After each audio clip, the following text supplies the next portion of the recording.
Bienvenue à la grande édition de la télévision rwandaise qui couvrira particulièrement la jeunesse africaine qui estime qu'il est temps pour les jeunes du continent de lutter contre la mauvaise gouvernance pour œuvrer au développement durable de l'Afrique. Au sommaire également, les experts économistes et le secteur privé estiment que si le Rwanda accueille de nouveaux investisseurs, chaque année, cela a beaucoup d'avantages sur l'économie dans plusieurs domaines de la vie nationale, comme la création d'emplois. Ailleurs dans le monde, nous parlerons d'une explosion qui a endommagé le gazoduc en Belgrade, qui relie les pays baltes à la Pologne, dans le nord de la Lituanie, sans faire de victimes.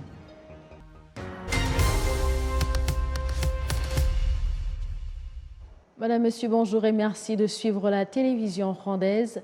La jeunesse africaine estime qu'il est temps pour les jeunes du continent de lutter contre la mauvaise gouvernance pour œuvrer au développement durable de l'Afrique. Cela intervient alors que les jeunes de 7 pays africains participent au Forum sur la gouvernance en Afrique. Le point avec Jean-Damascène Manching.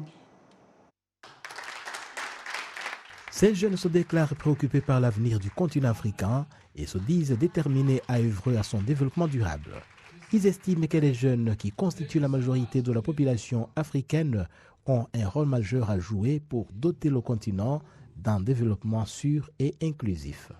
En fait, la jeunesse a comme devoir de chercher à comprendre son continent et aussi de comprendre leurs capacités. Donc voilà, ce que tu peux mener, ce que tu peux offrir au continent, à ton pays, d'abord tout premièrement, en tant que personne.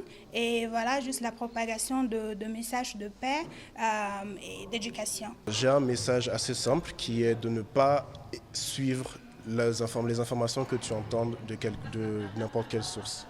Que ce soit de ton prof, que ce soit de tes parents, que ce soit des politiciens, que ce soit de n'importe qui, de tes amis même, de ne pas les croire directement, de faire notre propre recherche et de nous fonder sur notre propre compréhension sur le sujet et de ne pas faire confiance à des sources non officielles, disons, de toujours faire notre propre recherche et de venir à notre propre conclusion.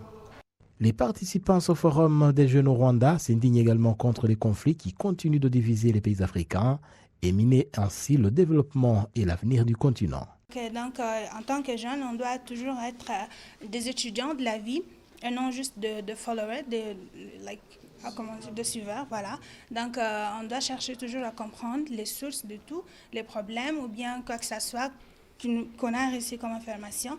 Et voilà, juste être ouvert d'esprit et avoir la mentalité paisible. Je pense que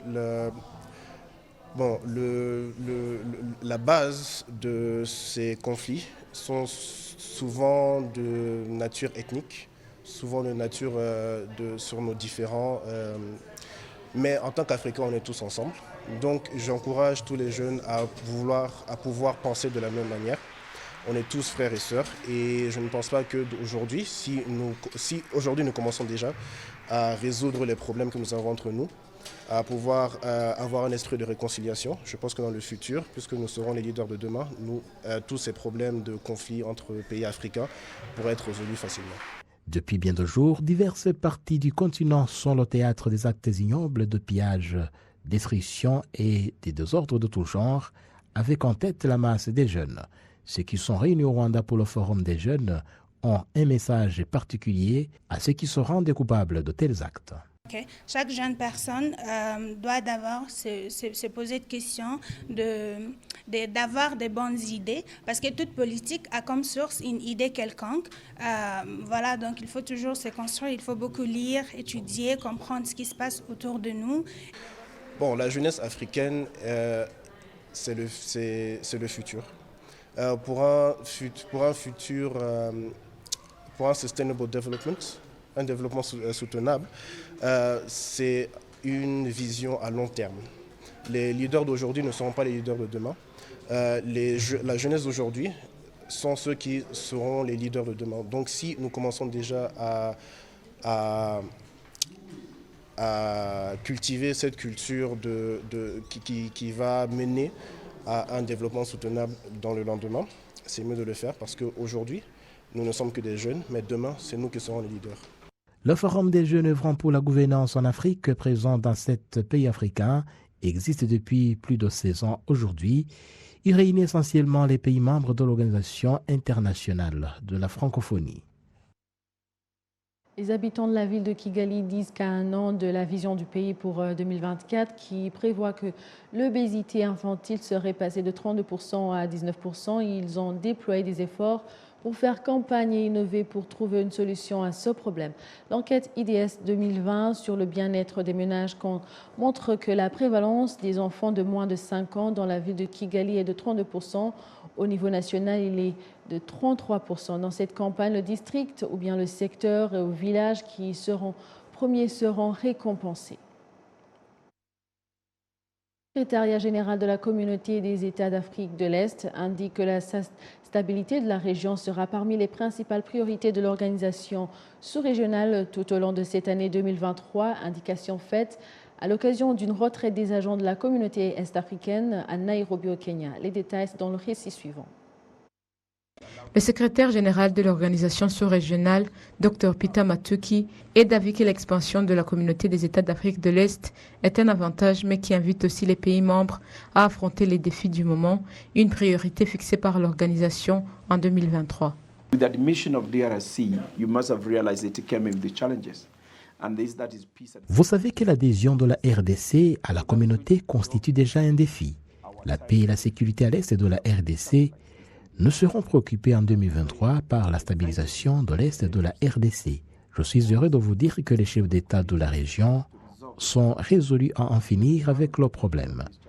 La raison est que nous ne pouvons pas faire des affaires dans une région non sécurisée. C'est pourquoi la paix et la sécurité constituera notre priorité en 2023.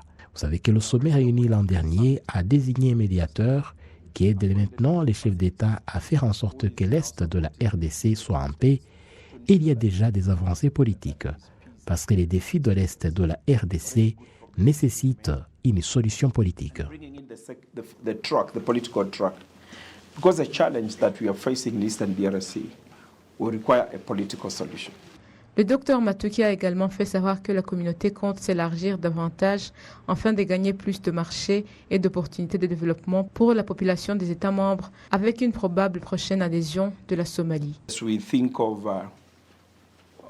expansion of the community. Alors que nous songeons à l'expansion de la communauté, nous sommes en train de discuter de l'adhésion de la Somalie. Ce mois-ci, nous envoyons une équipe de vérification en Somalie pour s'asseoir avec le gouvernement somalien et examiner le préparatif à joindre à la communauté.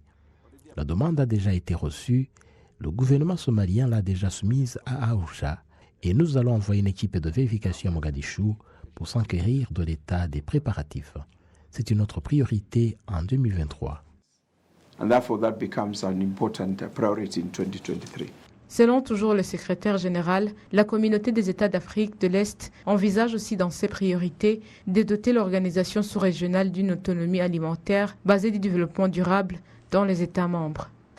So that the goods that come from out of East Africa, we protect our own production. We make sure that the goods that are... Nous devons encourager nos populations à produire pour que les biens qui viennent de l'extérieur de la communauté trouvent déjà nos produits protégés et nous devenons ainsi compétitifs aux produits étrangers. C'est pourquoi nous encourageons nos citoyens à produire plus, que ce soit dans les industries ou autres fermes, non seulement pour être compétitifs, mais aussi pour profiter de ce marché que nous avons créé. Certains défis que nous affrontons liés à la flambée des prix sont dus surtout à la crise russo-ukrainienne, parce que nous avons été trop dépendants de l'extérieur. Nous disons maintenant que nous élargissons la communauté géographiquement. Nous avons maintenant 4,8 millions de kilomètres carrés. Comment ne pas profiter de cet espace? Cultiver plus et produire assez de vivres pour avoir la sécurité alimentaire en Afrique de l'Est. Et c'est possible. 4.9 million square kilometers. Why then can we take advantage of this mass land? We do enough agriculture to produce enough food so that we become food secure within East Africa.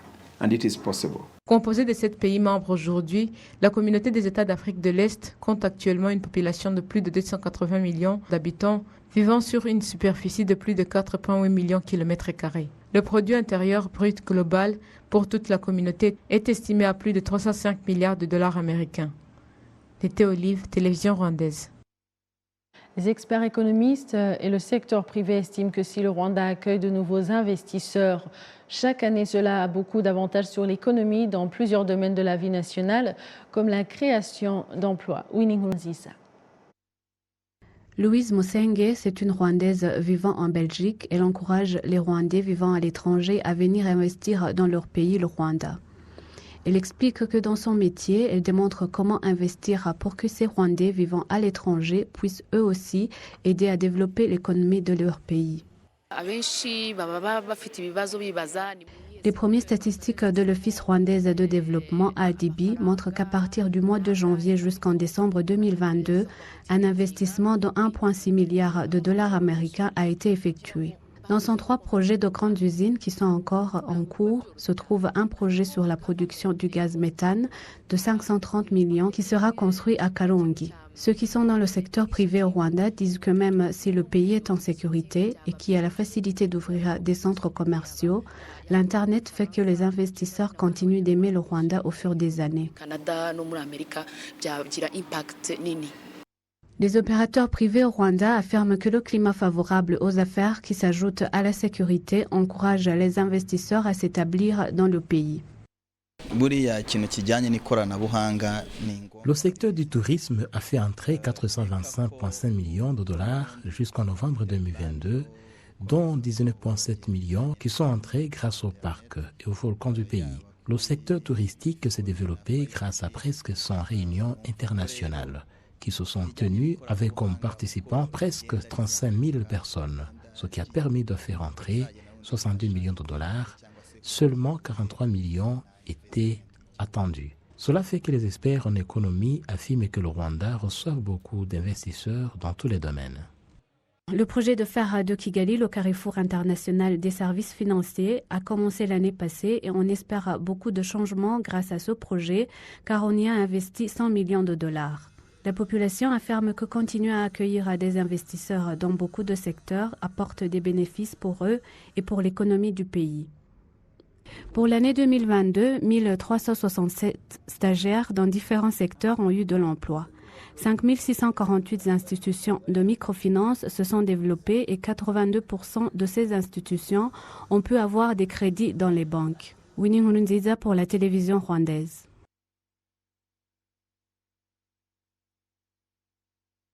La population de différentes localités disent qu'il y a beaucoup de changements dans l'octroi des services, même si on observe encore une lenteur dans certains secteurs.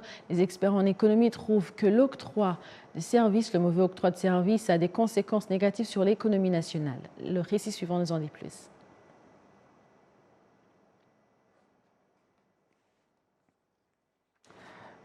Nous continuons pour la page de la francophonie. Ce vendredi, nous vous avons proposé l'appui de l'Organisation internationale de la francophonie à l'état civil et à la formation numérique des jeunes en particulier. Jean Damascène Manchingé nous fait le point.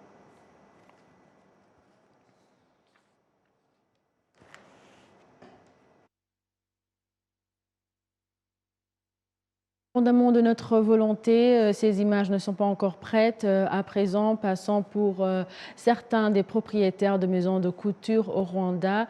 Nous revenons tout de suite. On vient de m'informer que nous pouvons revenir sur la francophonie sur la page de ce vendredi, donc l'appui de l'Organisation internationale de la francophonie.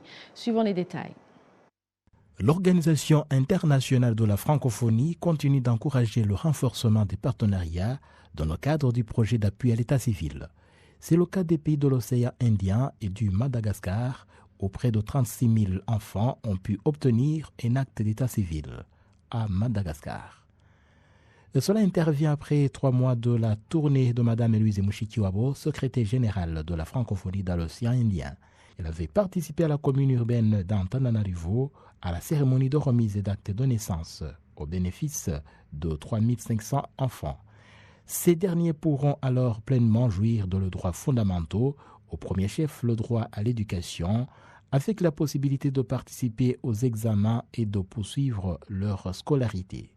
À propos de la technologie, l'Organisation internationale de la francophonie appuie la formation des jeunes au numérique. Au Gabon, plus de 70 jeunes ont suivi une formation dans ce qui est appelé « Formez-vous au numérique avec l'OIF » dans le cadre de la stratégie de la francophonie numérique 2022-2026, laquelle s'intègre plus largement dans le cadre stratégique de la francophonie avec le deuxième mandat de la secrétaire générale de l'organisation, Mme Louise Mouchikiwabo. Ce projet, qui a une composante formation des jeunes au métier du numérique, est déployé actuellement dans des pays membres de l'OIF, à savoir la Côte d'Ivoire, le Djibouti, le Gabon, le Haïti, le Madagascar, le Mali, le Niger, la République démocratique du Congo, le Togo et la Tunisie. 1300 jeunes, dont 51% de femmes, suivent un cursus de métiers sur l'ensemble des formations et 42% des formations se déroulent dans des zones périurbaines ou rurales. Certains des propriétaires de maisons de couture au Rwanda sont fiers des progrès réalisés pour améliorer ce domaine et la prise de conscience des Rwandais de faire confiance à ces marques a augmenté. À mesure que le nombre de maisons de couture au Rwanda augmente, les experts en vêtements augmentent également. Certains créateurs de mode ont même mis en place des maisons de couture en disant que cette industrie se développe comme jamais auparavant. Les stylistes découvrent différentes manières qu'à l'avenir, les maisons de couture seront reconnues au niveau international. Parmi les domaines dans lesquels le Rwanda a déployé des efforts, il y a la promotion des produits Made in Rwanda. Les maisons de mode sont aussi parmi les premières à promouvoir ce qui se fait au Rwanda. Le commerce entre les États de la communauté est-africain a atteint une valeur de 10 milliards de dollars américains d'après le secrétariat de la communauté, indication faite par le secrétaire général de la communauté, le Dr Peter Matuki, au Kenya au cours d'une retraite de 5 jours pour tout le personnel de l'IAC. Jean Damascène, Manishimi. Régional au sein de la communauté de l'Afrique de l'Est est sur une trajectoire ascendante, s'élevant à 10,17 milliards de dollars américains en septembre 2022. Les importations et exportations entre les 7 États membres de l'organisation est passé de 13% en 2019 pour une valeur de 7,1 milliards de dollars américains à 15% en 2021 pour une valeur de 9,5 milliards de dollars américains. En septembre 2022, la valeur du commerce de la communauté des États d'Afrique de l'Est était de 10,17 milliards de dollars, soit une part de 20% du commerce intracommunautaire par rapport au commerce mondial. Le secrétaire général de la communauté des États d'Afrique de l'Est, Peter Matuki, estime que l'augmentation du commerce intra-régional est due à la bonne volonté des chefs d'État de la communauté et à l'assouplissement des restrictions de Covid-19 dans la région, entre autres facteurs. Le Dr Matuki rappelle que les chefs d'État ont éliminé de nombreuses barrières non tarifaires qui entravaient le commerce intra-régional et a exprimé l'espoir que cela et d'autres facteurs contribueraient à augmenter le niveau du commerce intra-régional en Afrique de l'Est. Le Dr Matuki a révélé que le commerce total de l'Afrique de l'Est avec le reste du monde s'élevait à 62 milliards de dollars américains, ajoutant qu'il y avait encore place à l'amélioration. S'exprimant au cours d'une retraite de 5 jours pour tout le personnel de la communauté qui s'est tenue en République du Kenya, le secrétaire général a également évoqué les priorités de l'organisation sous-régionale pour l'année 2023. Il a déclaré que la communauté envisage d'augmenter le volume du commerce intra-régional. À partir du 1er juillet 2022, les importations des biens disponibles localement dans la région, tels que la viande, les meubles et le textile, ont été frappés d'un droit de douane de 35%. L'initiative vise à promouvoir la production locale, la valeur ajoutée et l'industrialisation, a-t-il précisé. Concernant la directive du sommet au Conseil de donner suite à la demande de la République fédérale de Somalie d'adhérer à l'organisation, le Dr Matuki a déclaré que la communauté devrait envoyer une mission de vérification en Somalie à la fin de ce mois pour évaluer si le pays est prêt à rejoindre l'organisation. Concernant la paix et la sécurité, le secrétaire général a déclaré que l'Afrique de l'Est tenait à stabiliser la région orientale de la République démocratique du Congo, un processus qui, selon lui, nécessite une solution politique qui sera apportée par les chefs d'État. Concernant l'Union monétaire de l'Afrique de l'Est, Le secrétaire général de l'organisation a déclaré que le bloc aurait une monnaie unique dans les 4 prochaines années, précisant que le Conseil des ministres devrait bientôt prendre une décision sur l'emplacement de l'Institut monétaire de l'Afrique de l'Est, le précurseur de la Banque centrale de l'Afrique de l'Est, qui émettra la monnaie unique. À la question des réfugiés congolais, pour suivre les analystes qui estiment que la question des réfugiés congolais vivant au Rwanda ne devrait pas susciter les débats. Il y a des Congolais au Rwanda qui vivent dans des cas de réfugiés. Au Rwanda, je connais d'ailleurs bien qu'il y a 4 camps de réfugiés et les gens qui vivent là-bas sont des Congolais. Alors je ne comprends pas comment on peut nier l'existence des Congolais. C'est un faux débat. Ils sont là, ils vivent là-bas et je crois qu'ils doivent reconnaître ça. Concernant la raison qui fait que les gens qui parlent du Rwanda ont des problèmes au Congo, moi je ne sais pas vraiment apporter une réponse très claire. Je crois que cette question devrait être posée aux Congolais. Parce que l'histoire, dit-on, on dit que l'histoire est têtue. L'histoire est vraiment têtue. Les faits sont là. Et il y a beaucoup d'écrits qui ont été effectivement écrits par des Belges, des Blancs qui ont colonisé ces 3 pays. Et ces écrits, je citerai certains auteurs, par exemple Waves qui a écrit un livre très important qui s'intitule Le pays d'Uvira. Il y a Moller, il y a Desplechin dans sa thèse de... Il y a beaucoup d'écrits qui attestent que ces populations vivent au Congo avant le partage de l'Afrique. Le partage de l'Afrique a eu lieu en 1885. Et à ce moment-là, le Congo n'existait pas dans sa configuration actuelle. Non. Il y avait des petits royaumes, des roitelets d'ailleurs, dans beaucoup de parties du Congo. Alors le Congo en soi en tant que pays, dans ses frontières d'aujourd'hui, a vu le jour après la conférence de Berlin en 1885. Et d'après ces écrits, les Banyamulenge étaient là avant le partage de l'Afrique. Donc, les Banyamulenge sont des Congolais comme tant d'autres. Et dire que parce qu'ils parlent la langue Kinyarwanda, je crois que c'est une question qui est simple, parce que au bord de toutes les frontières du Congo, il y a de part et d'autre, à cheval, des peuples qui parlent le même langage, la même langue. Et je citerai à titre d'exemple, non loin d'ici, à Beni, il y a des peuples qui parlent le Kinande et le même peuple existe en Ouganda. Il y a les Kakwa d'Alituri qui sont en Ouganda et qui sont aussi au Congo. Il y a les Alours qui sont en Ouganda, ils sont aussi au Congo. Et il y a des Congos, le peuple Congo qui est au Congo, Kinshasa, Congo, Brazza et même en Angola. Je crois que c'est un faux débat. C'est vraiment une question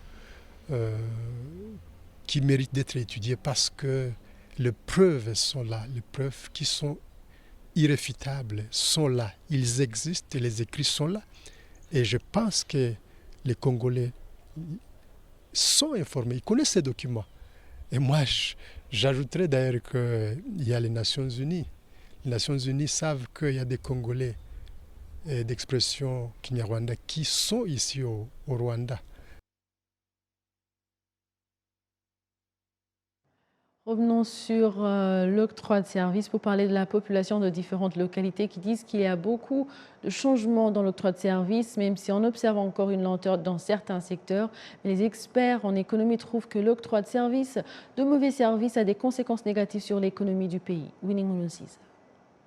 Quand on arrive dans les places où sont donnés les services, surtout pour les instances de base, on y voit des personnes qui attendent d'être servies. Ils expliquent de manière différente comment on leur donne ces services. Des fois, on demande un service et on te répond qu'ils sont en réunion. et ils te disent qu'ils ne sont pas de service ce jour, qu'il faut revenir le lendemain. Lorsque tu reviens, tu y trouves une grande chaîne de personnes qui attendent d'être servies et certains sont servis, d'autres ne le sont pas. De nos jours, on observe beaucoup de changements. Avant, c'était difficile. On pouvait même te mettre en attente pendant une semaine ou un mois sans toutefois te recevoir. Mais cette année, on est satisfait des services qu'on nous donne. Avoir un bon service, même dans le secteur privé, est très important. Certains ont déjà compris que donner un bon service aux clients va leur permettre de les garder. Certains clients savent la valeur d'avoir un bon service et donnent des remarques quand on leur donne un mauvais service et d'autres préfèrent se taire et ne plus revenir lorsqu'ils sont mal servis. Le directeur du Centre de recherche et de formation, Kwizera Asset, dit que donner un mauvais service a des conséquences sur l'économie du pays. Si le client n'a pas un bon service, cela lui fait perdre du temps et de l'argent. Dr Lucivana Claude, expert et professeur de l'université, dit qu'on devrait donner des cours aux étudiants afin de les enseigner comment donner de bons services. Pour l'année 2022, l'octroi des services a été de 77,69%, tandis qu'en 2021, il était de 81,86% selon les statistiques de l'Office rwandais de la gouvernance. Winnie Nkurunziza pour la télévision rwandaise.